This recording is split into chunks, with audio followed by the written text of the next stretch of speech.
Okay, so the first problem that we're going to work on today is this problem from homework 2, calculating the pH of salt solution, which is really similar to problems that we were doing at the end of the last video. But these are tricky problems, so I want to make sure you have quite a few examples of how to do them. So for this particular problem, it's giving us information about a salt solution, ionic compound, sodium benzoate, and it also gives us information about benzoic acid. It tells us it's a weak acid and tells us what the pKa is for benzoic acid, and we have to calculate the pH for this solution. So let's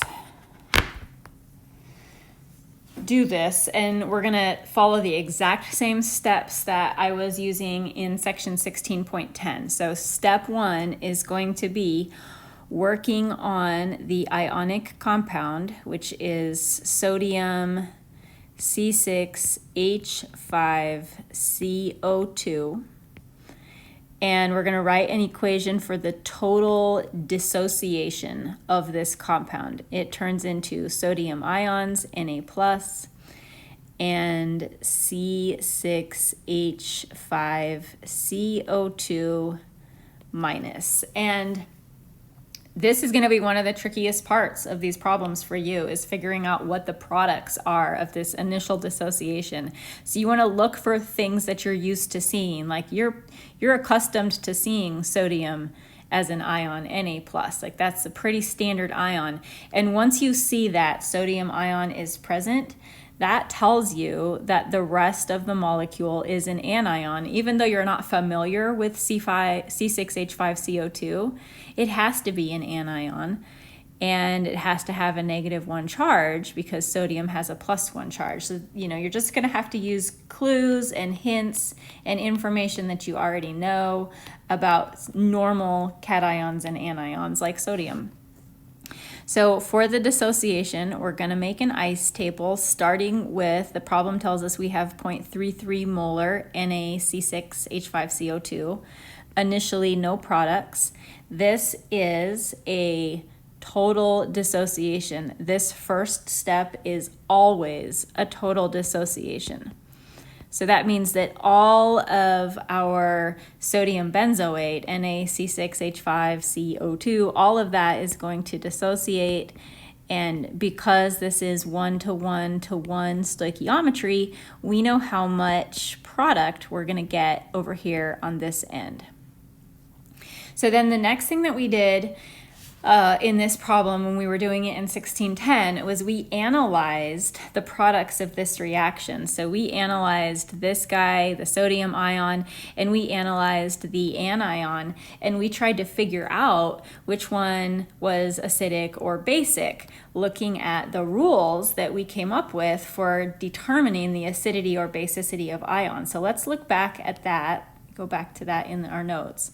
And so over here we said cations, for the cation, cations are neutral if they are in group 1A, and that's exactly what we have with sodium. So sodium is neutral.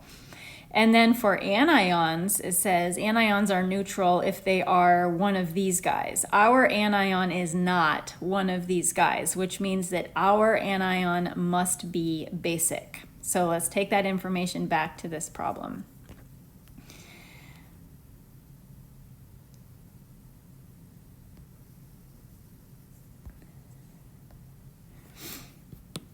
Okay, so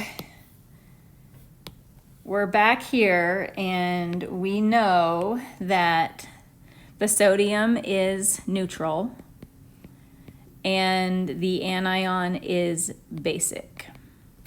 And now that we know that, we are ready to write a second reaction using the basic anion, C6H5CO2. We're going to, for the whole rest of this problem, we're going to ignore the neutral thing because the neutral thing doesn't contribute to pH at all.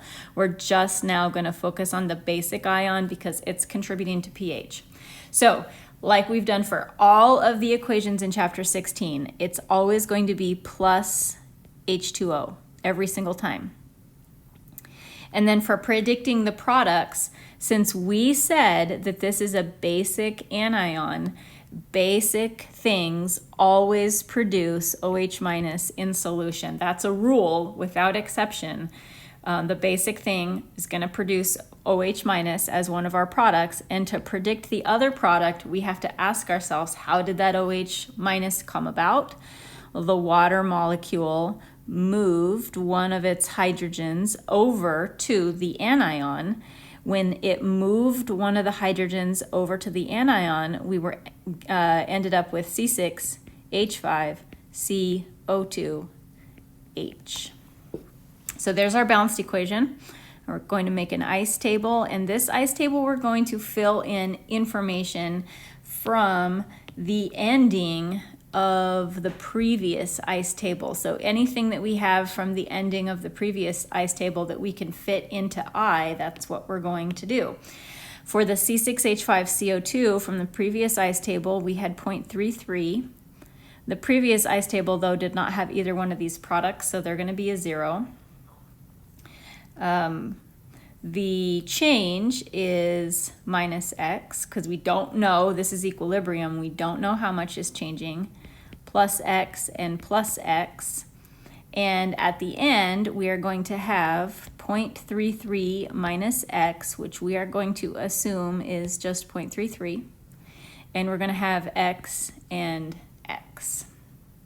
So now we're ready to write an equilibrium expression. We said that our reactant is basic, which means that we are writing a Kb.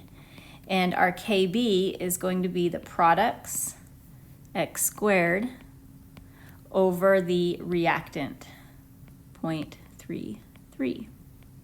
So now we just need to know what Kb is. Now, unfortunately, this problem did not give us Kb. Instead, it gave us pKa. Yesterday in the notes in 1610, I told you that pKa plus pKb equals 14, just like pH plus pOH equals 14. So we can use pKa, which is, the problem tells us pKa is 4.2. pKa plus pKb is 14, so we know the pKb is 9.8. And we can get Kb by taking the antilog of pKb. So the Kb is 10 to the negative 9.8. And we can plug that into this equilibrium expression. 10 to the negative 9.8 equals x squared over 0.33. So now we just have to do a lot of math. 10 to the negative 9.8 times 0.33. Take the square root of that. This is going to give us x. 7.23 times 10 to the minus 6. Not x squared, just x. X is the OH minus concentration, so we can calculate pOH. Negative log of 7.23 times 10 to the minus 6, which is 5.14, and then we can use that to get pH. pH plus pOH is 14, so the pH for this is 8.86.